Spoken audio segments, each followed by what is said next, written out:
Welcome to Gabbers TV, where we believe in free speech, original thought, and a desire for truth.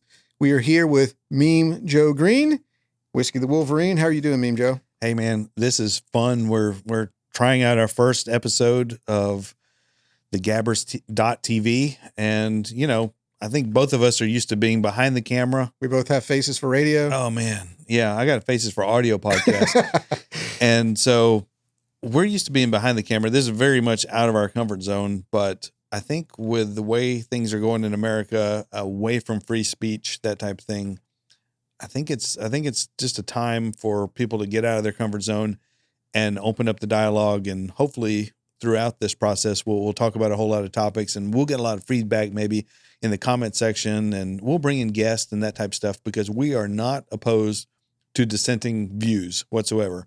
And we hope that we'll get to have a good dialogue between all kind of different topics and different type of things that people may agree or disagree on. So it's going to be fun. We're going to give this a shot, but we're thankful for this opportunity and this platform with Gab to have free speech and to be able to talk about topics freely, as long as that lasts. How long do you think it's going to last? Well, I mean, how this all came together is we were together on a trip when Parler got shut down. That was crazy. And not that we were on Parler, it was just crazy. And I remembered that I had a Gab account and went on there and kind of cranked that back up. And it was like, it was a neat platform. The more I learned about it, the more I learned as far as the forward thinkingness after them being canceled, from credit card processors to server farms to everything, even personally. What Andrew and his team did proactively to make sure that he and his company didn't go through the same steps that other companies are going through now, I thought was awesome. And then when you see all the different platforms that come around, it was just great. And so I said, hey, Meme Joe, let's help these people. Let's do something. Let's put quality on there, and to show that, you know, Gab TV is kind of where it's at. And so I love the platform. I do. I think, I mean, obviously there's room for a lot of improvement, but the growing pains that they're going through is to be celebrated more than it is to be a hindrance, because that just shows the popularity and the influx of new signups that are coming in. And I remember telling people, you got to sign up for Gab, and like, I can't get in. And I'm like, that's a good thing, because they're just overloaded at this point. It was rough at first. I mean, I remember it being just even when we were on that trip, I was like, this thing's clunky, man. I was like, I can't get on it or whatever. Since that time, that's only been like a month or whatever. Since that time, I mean, they have improved so much. I mean, now it's smooth. Mm-hmm. But God, I remember, it's like, I'm not sure about this one. This one's pretty clunky. But that was because everybody was pouring into Gab. So it was awesome. Yeah, and they're using their own resources. So I think that's awesome. And like he said, it's a digital Noah's Ark. And at some point, we're gonna have to create our own economy and alternatives to a lot of what these other platforms are doing that are just that are canceling people for. I mean, we're canceling Dr. Seuss. We're canceling.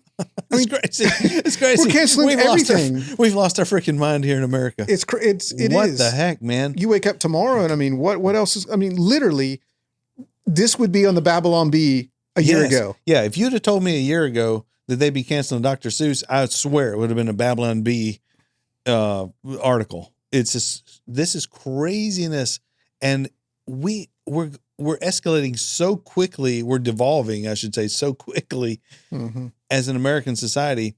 Everything that we're built for America, for free speech. And what's so crazy to me is, think about the liberal side of things. I feel like I'm more of a liberal, like a classic liberal in one sense, because for civil liberties, I'm saying that wrong, civil liberties, for freedom of expression, that type of thing, that used to be the platform that they would fight for. That, now they're all for canceling any dissenting voice whatsoever. Yep. That's spooky, man. And it's happening fast, real fast, super fast. And we can't have that. That is the absolute destruction of America and everything is founded on. Yeah.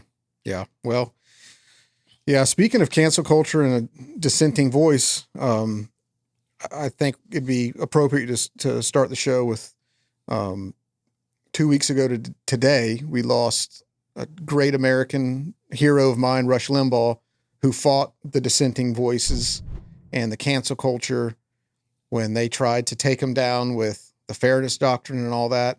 And when he started in radio, 1,200 stations were in talk. And I think Bo Snerdley was talking the other day, 12,000 are there now. The greatest broadcaster to ever live, but even more than that, a good man. And I will, 1206 will never be the same. And I remember when I first started listening to him, my dad used to listen to him a little bit. He was my dad was never political, but he'd listen to Rush just because he thought it was a good show. And the more I started getting involved in politics or interested, it was in kind of high school. And I would take my Walkman to school and run the cable up the back of my shirt and have the little ear thing come out and just sit on my desk like that and listen to Rush during class and all the way to the day, have my own business and watching on the Ditto Cam when I'm in the office. And, I always had Rush 24/7. I'd listen to him. Like if I missed him, commercial free here and there, but he was, he changed a lot. He changed a lot of lives, spoken to a lot of lives here in the shows since his passing. You hear a lot of the callers call in and how they really changed his life. And I know one of the things that for me, it was always that he always spoke and said was that a lot of the limitations that you have in your life are self-imposed. You put them on yourself. And he was fired 3-4 times and just continued, believed in himself and the message and knew there was a platform out there that needed to happen. And, when I kind of broke ranks with my family, cause they all were in, like steady positions and that kind of thing, as far as like with employment. And I went out and started my own thing. And my grandfather thought it was the craziest thing. You don't do that. And hey, that's a limitation. I'm not going to put a limitation on myself. And so that's, he's somebody that will forever be missed. Is a great voice and a voice of direction and a voice of clarity. And I know when crazy stuff would happen in the world, we'd always turn Rush on to see what he would say. And he'd always have a good perspective that I know we could at least have a good foundation that we can take and have our opinions on. So he's going to be missed. Yeah. I think for me, one of the things that was just so life altering for me was how he taught me to think critically. It was crazy because no matter what topic that would be going on in the news, I would think, okay, well, there it is. It's out there. And he would dissect that thing and pick it apart to the point there where he did it so many times that I got to where I could pick it apart. I got to where I could figure out every little motive. And he always said he knew the left like the back of his hand. And now I kind of understand, and you and I have had where we've given presentations and seminars and that type of stuff about, from a marketing perspective, about persuasion and influence and how we would dissect infomercials and all that different type stuff. And, we used to teach that type stuff. And I don't know who made the quote. I always assign it to General Patton, but he always, the quote was, "A tactic known is a tactic blown." And if you can understand the magic trick, you're not fooled by it anymore. And so what Rush Limbaugh was so good at is he was always good at telling you what the magic trick was that the left was doing. And so then once you kind of get your brain trained on that, now everything that comes out in the news, you're like, oh yeah. I see what you're doing. I see what you're doing. You can pick it apart. He taught me to critically think in a way that was so amazing that I'm no longer this sheep. I'm no longer this dupe. Yeah. And that empowered me so much. And it just gave me, I think, just so much confidence in understanding where the world is going and what's going on with that. So thank you to Rush for that training and for that learning. It's like an end of an era. It's weird. It's weird. And as America just seems like it's just imploding. And then to have him go this year too, is just, gosh, isn't it weird? Yeah, it is. And I one of the people on Gab put, live your life so great that when you die, evil will celebrate. Yeah. And they've celebrated. And And that's fine. And that's fine. I hope they do the same when I die. I'll never have the platform Rush does, but I hope I live it so well that evil people will rejoice. And that he was a great guy, and I hope we can get some people that have been affiliated with Rush to come on this program, because I think that voice needs to be carried on for a long, long time. Like you said, critical thinking and original thought, and not believing just what everybody throws at you is so important right now. And especially with kind of the movement that we have in the conservative era, you see a lot of, I don't kind of want to get in this rabbit trail, but there's a lot of posts that go out that are just kind of crazy. They're just kind of crazy. They can't be verified. It's just all this. Yeah. This is going to happen next. And it's like, come on, man, let's just stay. Yeah. And that totally discredits the true conservatives. That totally discredits the real liberty-minded, real free thinkers, the real conservatives in America. You get these radical, wild extremes and these conspiracy theories, and it all sounds, there's always got to be like a little bit of truth to it. I would love for them to be real. Oh, yeah. Trust me. Yeah. I read some of these things and I'm like, there's about a 1% chance that this could happen. I would love for it to be 100%. But like the Supreme Court's going to do this or that. None of it ain't happening. But it's just a bunch of mess. And so we've got to be realistic. We got to be truthful. We got to be, real in what we're doing. And at some point, it's the quest for truth. We're ultimately wanting the truth. And let's have the dialogue. Let's be able to take whatever subject it is. It could be the election, how it all played out. Look, let's just talk about it. You don't have to cancel out everybody's dissenting voice. If there is no issue with the election whatsoever, let it play itself out. And anybody that claims that there's like election problems, election fraud, or whatever else there is, did we just get canceled? I just said, we did. Okay, sorry. YouTube went. Yeah, I shouldn't have said that. We'll bleep that in editing.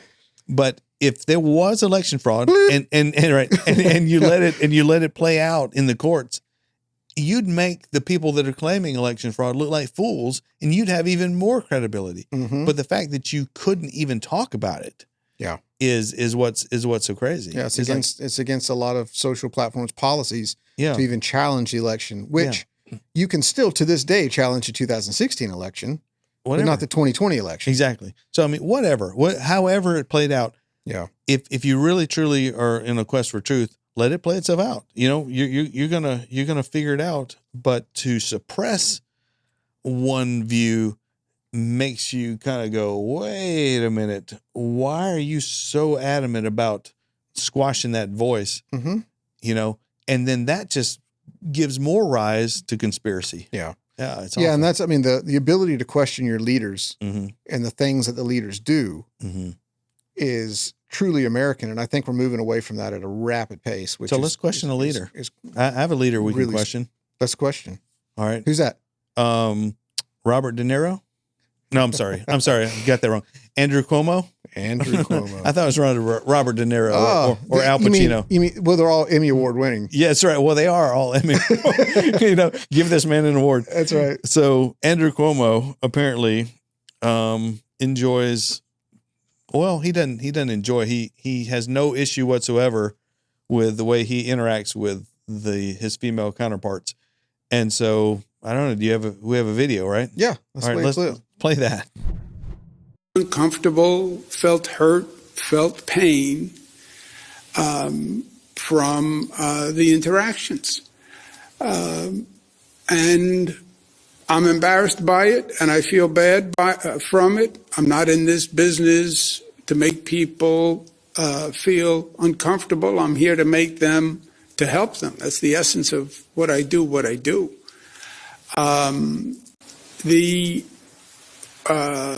I do not believe I have ever done anything in my public career that I am ashamed of. I didn't know I was making her uncomfortable at the time. I feel badly that I did. But And I'm going to learn from it. Marsha asked me about, my usual custom is to kiss and to hug and make that gesture. All right, so I'm curious. That was painful. That That was listen, painful. we have an opportunity to win an Emmy. All we have to is if we did the podcast like that, people would tune out. You think that's on the cue cards? That was painful. So if you have nothing, if you have nothing Good to be grief. ashamed for, then why are you apologizing?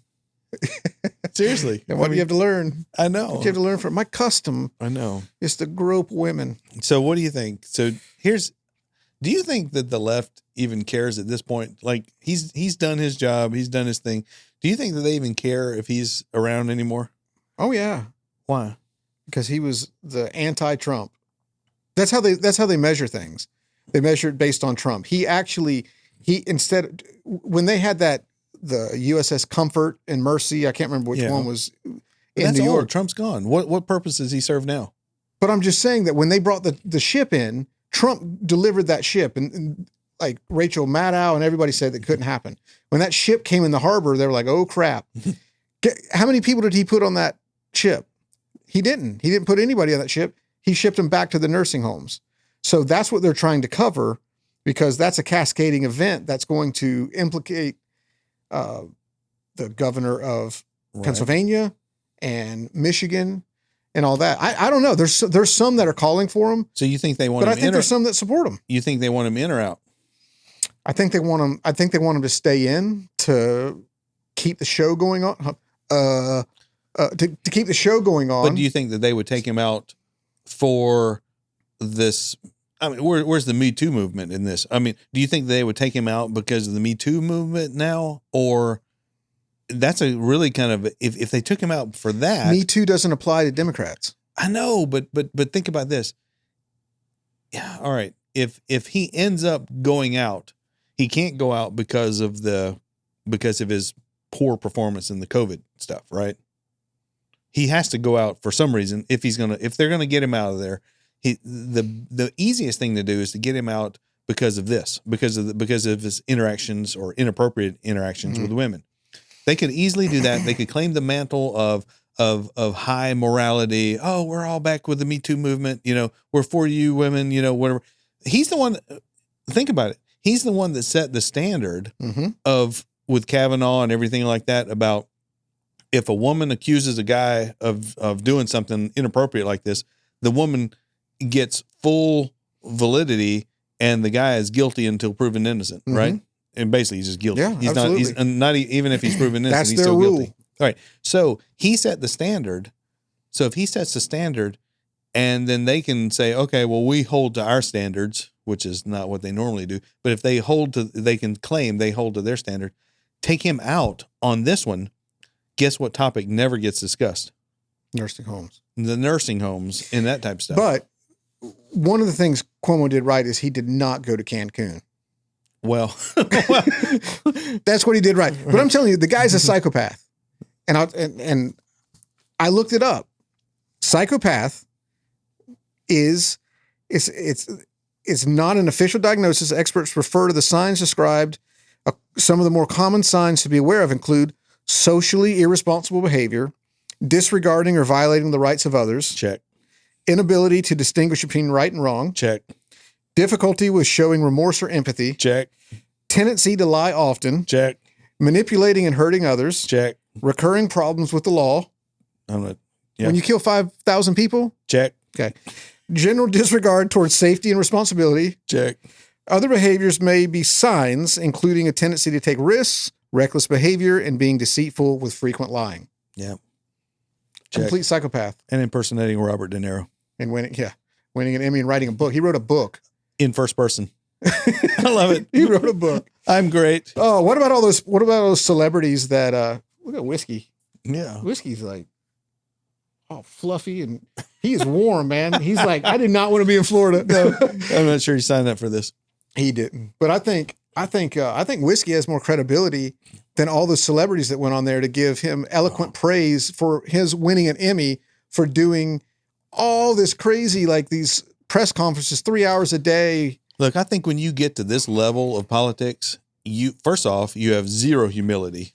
You have zero, I guess, concept of where you are in space and time and reality. And you get so drunk with your own power, and it's kind of sick. I mean, it really is kind of sick to watch where these people get, and they just have no perspective on where they are. So, you know, Carnegie always said a man wrapped up in himself makes a very small package. What are you saying about a small package? I want you to eat the whole sausage. Yeah, that's gross. He said it. I know. It's gross. And then he said, I want you to meet my daughter. That's so gross. Like, come on, man. Come on, man. Yeah, where's Joe Biden? Come on, man. Come on. Oh, Joe. Oh, man. Come on, let's get off of him. What do you have next? The mask mandate is over in Texas. It was over in Florida way before. We never recognized COVID in Florida. Right. Ron DeSantis. I like how the Quakers, they said, why do you not have any cases of COVID? They said, we don't have a TV. That's right. That's right. Meme Joe, you should have. Oh man, we should have that one. That's right. But Greg Abbott, he is finally, after Chad Prather is going to challenge him for his gubernatorial position in 22. Yeah, it's 22. He is? Yeah. I didn't know Chad that. Prather's running for governor. Rightly so, because he does not like all the draconian lockdowns and measures that Greg Abbott put in there. And so he's following on the heels of the greatest governor in the state, not in the state, the greatest governor in the country, Ron DeSantis, who has stared the media, lying doctors, all that stuff in the face and said, nope, I see the stats. And with the highest elderly population, nursing home population. Yeah, think about that. All that other stuff. We have 27 other states that have worse case numbers and mortality rate numbers than we do. And he hasn't budged. And they hate him for that because he's calling their bluff. Shouldn't we be ground zero for like we should be like zombie apocalypse here. If you think about the elderly population that's in Florida, take the Villages, for example. I mean, the median age there is like 87 years old. It's up there. It's up there. I mean, I'm telling you what, I will tell you this. If you go to the Villages and you go to a parking lot, park like way, way out in the middle because these cats do not care. They're like at this age, they're like, I'm going to smash your door. I'm going to open up your door. Sorry. No, they all have golf carts. I know, but they'll run into you, whatever. They don't care. They're like, I'm old. I don't care. But anyway, long story short, we should be ground zero here in Florida for COVID. But yet we're wide open for the most part. No mask mandate, even though people kind of voluntarily do it. And I think that's the way it should be. I think that if you want to wear a mask, wear a mask. If you don't want to wear a mask, don't wear a mask. If you want to quarantine yourself in your house, then call Grubhub and Bite Squad or whatever and have your stuff delivered and have Publix deliver your food to you. Yep. Just stay quarantined. That's fine. Mm-hmm. But we're wide open. And here's what's happening. Think about this. All right. We're wide open for business. Texas is about to be wide open for business. Is it Mississippi? Mississippi as well? Well, no one wants to go to Mississippi. Have you been to the roads? You've driven on the roads. All right, we're going to forget about Mississippi for now. Dominican Republic may have better roads than Mississippi. Right. So take Florida and take Texas, right? We are open for business. What's happening? Everybody's pouring out of California and wherever else. They're coming over. Yeah, New York, everywhere. They're fleeing from all these lockdown restricted states. Fleeing oppression. Yep. And coming to Florida. And Florida's open for business. What are we taking in, like 1,000 people a day? If not more. It is ridiculous. Our real estate is going through the roof. There's more demand for real estate than we actually have. Yeah, there's no inventory. Oh, it's crazy. So anyways, what is that even going to mean for these lockdown restricted states and their economies? Well, I can tell you what it means for us is they're welcome here, but don't bring your politics. Yeah, exactly. Well, we've already seen that in Austin. Remember when we were in Austin recently?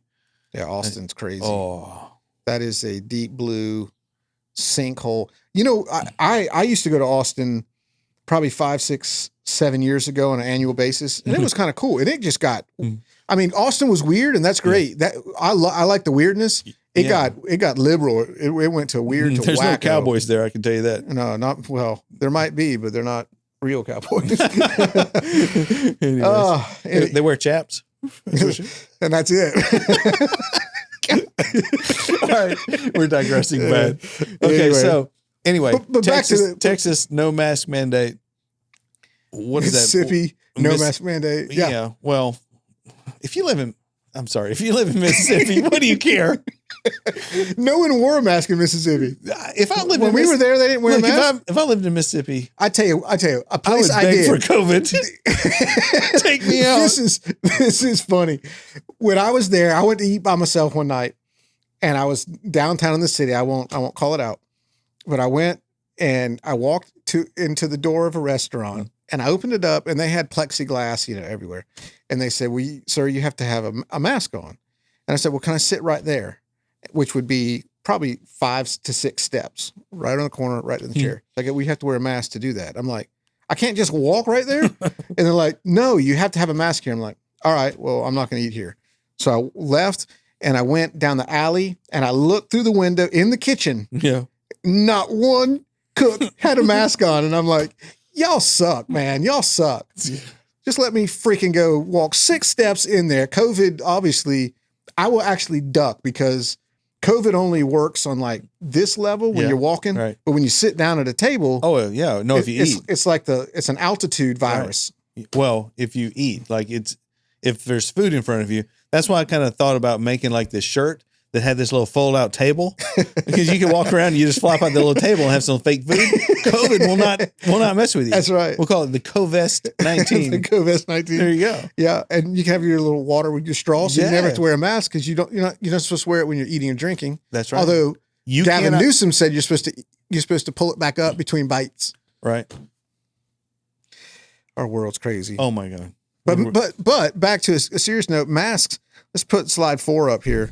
Masks cause this, which, there's a lot of staph infections. There's bacterial pneumonia. There's Legionnaire's disease. There's serious sinus infections. That's why I don't wear one. I've worn one time, and that was at a computer store. We won't say which computer store it is, but it was at a mall, and I had to get my computer fixed and walk in there, and they made me wear a mask, and I had a sore throat the next day. I'm not saying it was related, but I kind of maybe think it is because I don't drink my own urine.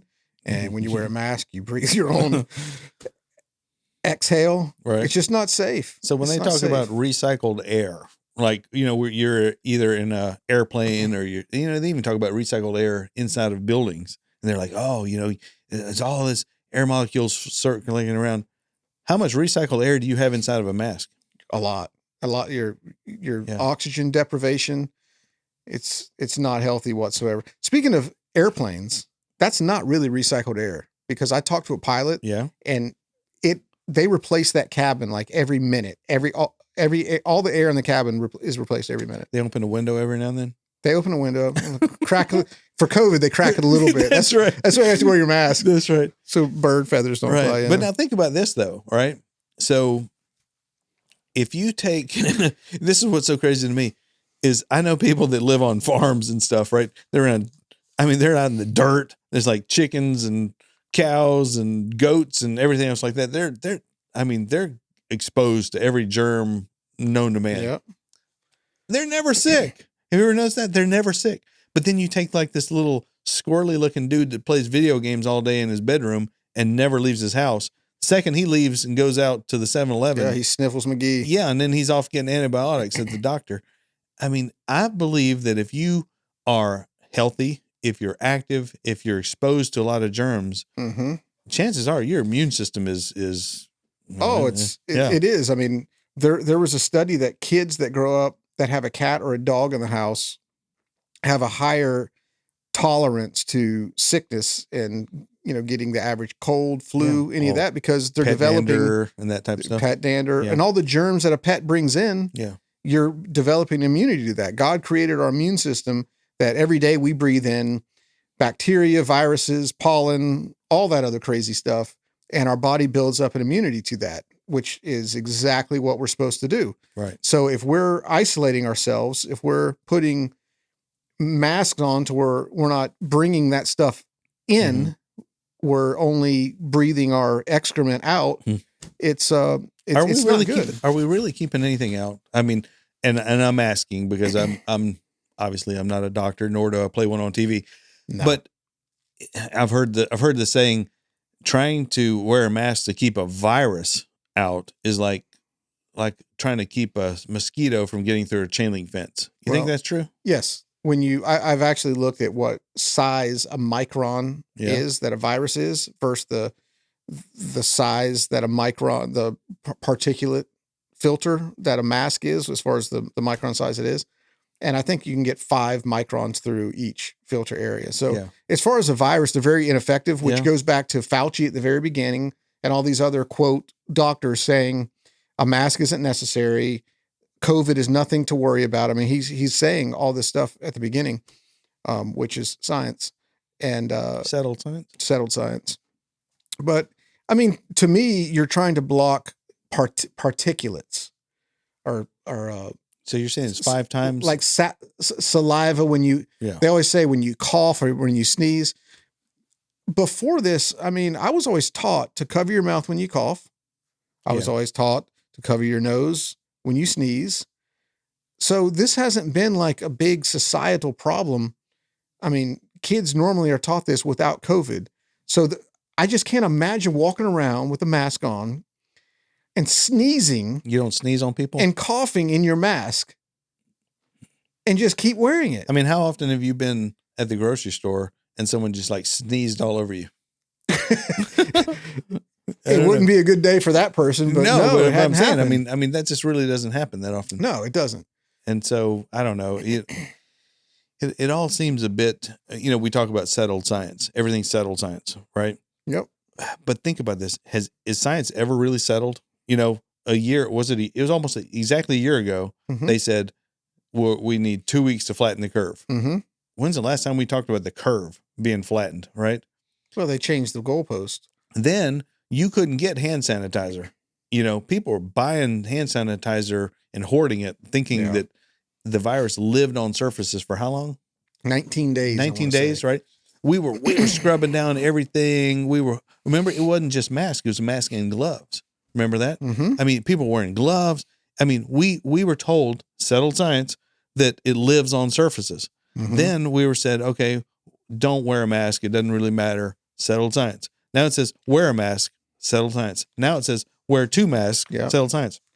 You're saying that the particulates are 5 times smaller than whatever the mask will hold. That's on an N95 mask? Right. So should we wear 5 of those? Well, yeah. Think about it. Now that wouldn't seem. No, you should wear a respirator at that point. Well, if you really wanted to block a virus, you should wear a respirator. We should all wear hazmat suits. Double can respirator. But here's the crazy thing is it's all optics, because you can put a bandana over your nose. Yeah. That's great. That's going to stop the most deadly virus on earth. You can wear a neck gaiter that's designed to block the sun.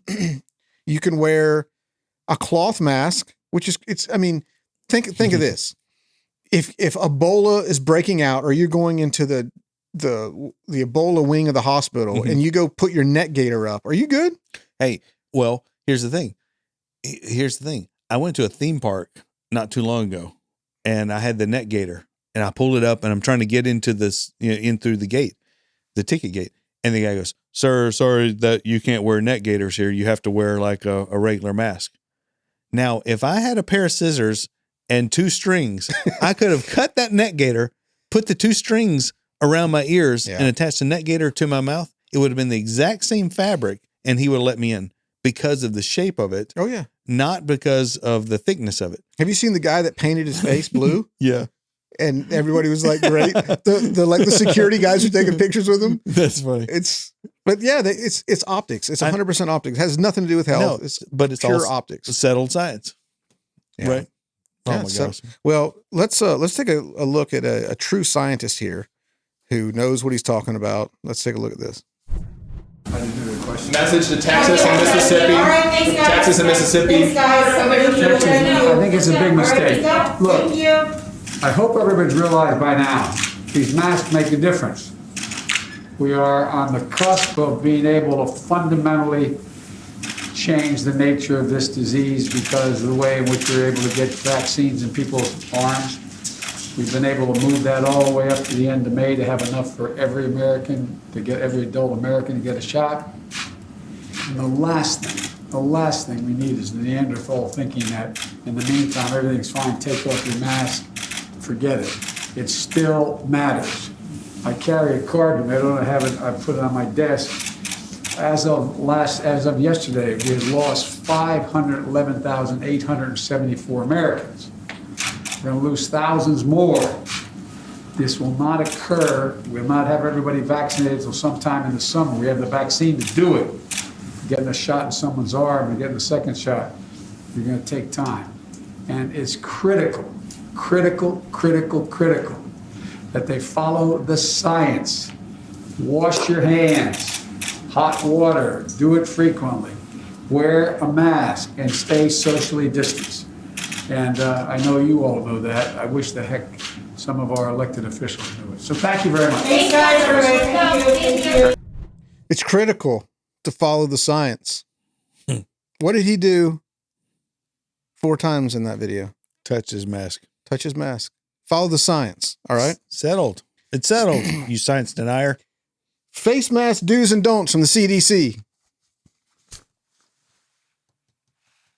Follow the science. Don't touch or adjust your face mask without cleaning your hands before and after. Guy's a moron, man. Well, he was pretty clear, though. I was trying not to say it. What time of day do you think he did that interview? 8:30. 8:30? Yeah. Oh, yeah, that's probably right. Takes his Ensure, goes back to bed. If that had been, lid if for the that had day. been like 6:30 p.m. or later, he'd have been slurring his speech. They'd have been cutting him off. There would have been no questions whatsoever. But he was pretty clear. That was a pretty exact number he had too, wasn't it? Yeah. 534,626. You just made that up. So did he. I know. I mean, hey, he left his card at the office. That's right. But we know it's in the 500 and something thousand. Yeah. So if they said, sir, what's that number again? 586,324. Hey, but that's what I said. But you got to give him credit. Come on, man. And I know at that moment though, he did sound pretty clear. It was great. That's the clearest I've ever heard him sound. Yeah, he was on some good vitamin B right there. Yeah, but it was early. It was early. I know. That was the first question. That was good. I like it. Yeah, that's why I don't wear masks, because I can't do it properly. But wait, if he'd have wore 2 masks, like I thought he wore 2 masks the other day. Why is he not wearing 2 masks now? So if he'd have wore 2 masks, can you touch the outside mask? See, that could be the loophole. If you have 2 masks on, then you can touch the outside mask, and then the inside mask never gets touched. Well, the CDC needs to change their face mask do's and don'ts for multiple masking, because here's the thing, and this is why, like, I actually have read the CDC's guidelines for masks because I've done work for a surgeon before, and I know how they put their mask on. They don't even touch it. They have somebody else who sanitizes their hands and puts it on there. And if a surgeon was to ever touch their mask like that, it would be game over. Surgery's called off for that moment, and they have to go re-sanitize, do all that other stuff. But why don't we put all these masks in biohazard disposals? If it's contaminated with a virus. Yeah, when you're at a doctor's office and they do check your mouth with like a little stick, when they take that off, it goes in the red can. Yeah, in that little red trash can, right? Yeah. Why are we not? And I see them laying all over the parking lot. Laying all over. People put them in their car windshields. They put them in their pockets. Yeah, they're hanging. That's the new air freshener. You ever seen the the Century air freshener? Now it's the mask. Well, the UV light is sanitizing it. Yeah. Now let's be clear. Are we saying that there is no virus and there's nobody dying from it whatsoever? I don't think so. I mean, I think we're being fair in saying the virus is real. Some people have actually died from the flu and car crashes and other things, even though it's been blamed on COVID. But the virus is real. People are dying from it. But the response to this and the over-regulation, I should say, on it is a bit much for me. And the inconsistency. The inconsistency for me, if there was a standard that people would stick to, it would make sense. Let me go to business, right? Did you notice that in the worst, most extreme quarantine time when everything was like so crazy and critical, you could go to Home Depot, you could go to Lowe's, you could go to 7-Eleven, because you got to buy your beer and lottery tickets. That's essential, right? Mm-hmm. But yet all downtown businesses, all these small businesses were shut down. And I remember distinctly, this guy told me one time, and it didn't make any sense to me at the time, but he goes, this is going to be the greatest transfer of wealth that you've ever seen. That made no sense to me at the time when he said that. But now when I'm seeing the alignment of big businesses, the big corporations and government, the government allows the big businesses to stay in business. You could take the 10 biggest companies in America and they represent, like I would say Amazon, that type of stuff. Those companies have more money is greater than the GDP of most countries. So when you get the big businesses and government in alignment, and you see this all over, and this is going to sound like conspiracy theory, but when you see communism, let's say in Russia or different places like that, even China is aligned with the big businesses. Russia has big businesses aligned with government. All around the world, you see the big businesses aligned with government. And now here we are having the exact same thing, crushing small business. We talk about freedom and liberty and opportunity here in America. And if you're an entrepreneur, you can rise to be a big business at some point. Really? Is this not an illusion anymore? That you can rise up to become a big business at any point in time? Not if big business and government are in alignment. We're going into scary times. Yeah, I got to back up on the numbers you're talking about as far as the virus is real and that kind of thing. Yeah, I'm not denying that it's not, but when you back up and you look at the numbers, if you look at the mortality rate in the United States, 2017, 2018, 2019, 2020, it's not a bump in 2020 with all this. So the numbers it's on a steady pace for an average year for the average mortality rate for the United States. So with the worldwide pandemic, but what's what going would you down? expect? Oh, a huge spike. Right. A huge spike. You would think that the 400,000 people that have died would be on top of the normal death rate that's already occurred. This would be an anomaly year. That spike would show. But it's not. But Right. What is down is heart disease, Yeah. deaths from diabetes, from cancer, from all these other things. Thank you, COVID. So COVID, the flu, COVID completely eradicated Thank you the for flu. curing all other diseases. But what did happen is if you look, and this is from the CDC, which is absolutely insane. I'm not saying the CDC is insane. I'm saying the stat is insane. Is the week of February 10th, 2020 compared to the week of February 10th, 2021, flu cases that were diagnosed in the United States. In February, the week of February 10th, 2020, this is from the CDC, flu cases were 14,000. I'll give it Joe Biden number, 14,624. It was roughly 14,000. This year, you know how many flu cases were diagnosed the week of February 10th, 2021? In the entire country? I have no idea. 25. Nice. 25. You go from 14,000 to 25. Thank you, So COVID. we can get on these PCR tests.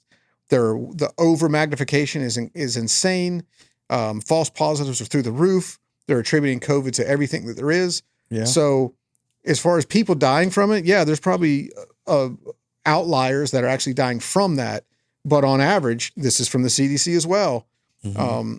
And the people that die of COVID, they have an average of 2.8 comorbidities. Mm. So they're already really sick. They're already probably on their way out. And this just probably did it. But but what you said with small businesses too, that is that's a shame because over 40% aren't coming back at all. Yeah. Well, it can't really be about controlling people, could it? Yeah. It's 100% about controlling people. Yeah. I mean, think about if you can control them to wear and to believe that a mask works and that even for if you wear a mask and I don't, that I'm potentially going to kill you. But think about this, right? That's crazy. It can't be about controlling people because if you got, first off, you could get COVID and then get over it, right? Because the survival rate is 90 something %, right? So you get over it. So now they claim 99.98%. So then they claim, okay, at that point, now you have the immunity, right? Mm-hmm. Right. So you shouldn't get it. Then you go get the vaccination, which gives you what percentage of? I think a 95% rate, which Right. is lower than the survivability rate. That's right. But either way, right? Yeah. So you've had it, you can't get it again, and you get the vaccination. You should be free to do anything you want, right? Yep. But is that the case? Wait, no. Because what they say is even if you've had it, got over it, had the vaccination, you still need to wear 2 masks, social distance, and not go to places where you And congregate. get around. your annual vaccine. They're Yeah, talking about right. that. Okay, they're great. going to have the vaccine every year. So now. what's the point? Is there ever an end to this? No, when they figure that you can have 300 million people just in America have to be forced to take a vaccine that I don't know how much the vaccine costs, but let's just say on a low rate, $250, that's an enormous amount of money. Yeah. And there's probably, I think, 200 or 300 from what I heard, different strains or variances of this vaccine there will going out. always be new strains that require new Strains of that. But I'm saying that Right. like there's companies, there's different. Oh yeah. There's different types of but- But, vaccines. right, but now there's We're going going to to get kicked off so but- fast by talking about vaccines. Yeah, so right. But then there's always going to be some new strain of of the virus that the previous vaccine COVID 26 Yeah, something right. 326. I'm, Joe Biden number. Because as soon as you give the government this much control over the population, and you have freaked everyone out over something that is so life threatening, even though it's 90-something% survivability. 99.98. Oh my gosh. Humans are so programmable. They are. Yeah. They are. And that's I can't remember which founding father said it, but if you give up your liberty for freedom, your security, You have neither? you have neither. You deserve neither. Yeah, right. Yeah, for protection. If you give up your liberty for security, you deserve neither. Yeah. So anyway, Botch that okay. one. But here's the thing. I truly believe it is a virus. Me personally, I truly believe it's a virus. I believe that you can get the virus and get over it just like you can get over the flu and everything else like that. I do believe that there's quite a number of people that have died. Whether they But I died, got one question. Whether they died of that or they died of other things, because I know how unhealthy America is. You know, I look at people. They go through any McDonald's drive-through. Those cats have more chance of dying over that Big Mac than they do over the virus. But my question is, what do you think Wuhan Willie's doing today? Who's Wuhan Willie? The guy that had the bat soup. Yeah. Remember the story that we're supposed to believe? He's dead. That he ate the bat soup Well, he was at the Wuhan market. Yeah, but and it started this whole thing. he was victim number 1. Wuhan Willie. Yeah. He's probably he probably had the immunity because he was playing with bats. But what happened to the doctor that told everybody about he joined the Clinton suicide project. God. He's with Epstein. He is. So they told the whole story about the whole wet market, eating a bat, and that's how it all started, right? That's it. Kind of sounds similar to a story we heard out of Benghazi. A spontaneous reaction to a video that no one has ever watched, right? Yeah, they were offended that it made fun of and Muhammad. that started the whole thing, right? I did. 13 hours later, Hillary showed Embassy's up. gone. Oh, there you go. Right. Yeah. Yeah, that's awesome. Yeah. That's the narrative. Gosh. The official story. Hey, did you hear that an estimated 9 billion people are already dead in Texas? Since yesterday. Yes, due to a Texas mask mandate reversal. Mm. That's the Babylon Bee. Babylon Bee is and, reporting, doing hardcore reporting. Yeah, it's nothing but truth. 9 billion people. 9 man. billion. That's crazy. Well, Do you have a clip of that? their electoral count is going to go down. So they're going to be negative 9 billion. numbers. Yeah, negative 9 billion. Negative 9 billion. So whoever wins the state actually loses 9 billion. 60 electoral votes. There you go. Crazy. What's happening with the Babylon Bee? Which we used to, everyone calls fake news, but we know it's real. We know it's real. Yeah, we definitely know it's real. So, well, we're in Florida and the Super Bowl was here this year. And Can you believe Tom Brady is a Tampa Bay Buck? I'm kind of happy. I don't watch the NFL, but I like Tom Brady. I think he's a cool guy. Tom Brady But and remember when they were talking Gronkowski. about all the super spreader event that was the Super Bowl was going to have happen with all the tailgates and pre-festivities and all that stuff. We have a report now, ABC Action News, which is the local Tampa area station. Health officials identified 53 in-state COVID-19 cases, not deaths, cases, and 4 out-of-state. That's the number of times Joe Biden touched his mask during one 1 minute speech. Out-of-state COVID-19 cases associated with directly with the Super Bowl sanctioned events, out of 200,000+ people that were potentially exposed. 53 cases. Yeah, I thought they said thousands. This was going to be the super spreader. Thousands were going to die. Thousands were going to die. Yeah. Yeah. Freaked out about not wearing masks. Tom Brady never wore a mask. They were doing these Super Bowl, like I think the pregame shots at certain, local areas. Shots as in Tampa. shots? Yeah. Because I think Tom Brady was taking some shots after. Tom Brady took Tom Brady got drunk. he Welcome got to Florida, Tom Brady. He got lit. He had to get like a human cane and crutch. Man, he was awesome. Tossing the trophy. Yeah, he was tossing the trophy. I saw a meme because I'm Meme Joe Green. Meme Joe Green. Tom Brady kissing the Lombardi trophy when he got the first one. They said that's like the first kid that you have. And then what is it, like the 6th or 7th kid? He's like tossing it across the water. Oh man. Could you imagine if the thing would have went in the water though? Oh, he wouldn't care. He'd say, I'll get you another one next year. You want the other one I got back That's here? right. Hey, I heard some way that you can make Tom Brady not ever win Super Bowl again. How's that? Turn him into a Dallas Cowboy. Ooh, sorry. Wow. Sorry, all you. Sorry, Texas. We love you. Hey, Tejas is open. You can't make fun of Texas. I know. We love you. There you go. Oh man. Well, that's a good show. I think so. First show. I think so. Thank you for sticking with us. We'll let the audience decide. Thanks for sticking with us. We're going to have a lot more topics to discuss, and we don't want it to be a monologue. That's what we talk about all the time. We don't want it to be a monologue. We want it to be a dialogue. So give us your comments in the section down below. We will probably read your comments and talk about them in future episodes. And we're going to be bringing in guests because at the end of the day, we want it to be a dialogue. So we are open to free speech. We want dissenting voices. So if other people think differently than us, that's a great opportunity for us to learn something from other points of view. And, we're open. We're open for free speech and love to hear from you guys as well.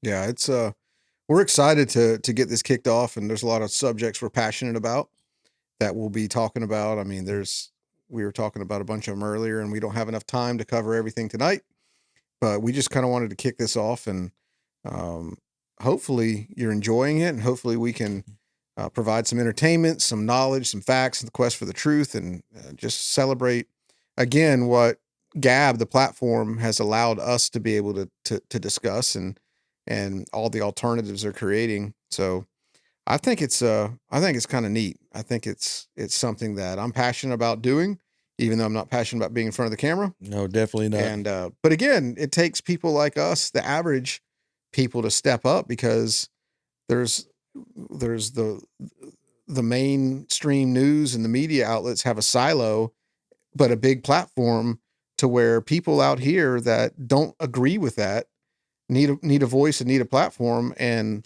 the world is in such a place that we have the ability to have that platform as well. So yeah, we're going to take the advantage. Yeah, we got to hear your voice. I mean, everybody's voice needs to be heard. So speak up, America. We've got to talk. We got to keep free speech alive, because there's a tipping point that's happening in America. They're trying to cancel any voice that is dissenting to the mainstream media narrative, and we can't let that happen. So thankfully we have a platform like Gab where we can discuss these type of things. So for as long as it lasts, let's be here. Let's talk. Let's discuss. Yeah. We're thankful that you guys stayed with us and paid attention the whole time. And, either you're very interested in this topic or you have no life, but it's not comfortable for us to be here, but free speech is important. And we're here to talk about topics that need to be talked about. So I am Rusty Putfark. Follow me on Gab at Putfark. That is Meme Joe Green. And follow him at Meme, M-E-M-E, Joe Green. This is Whiskey the Wolverine as always. And we look forward to being with you next time on Gabbers.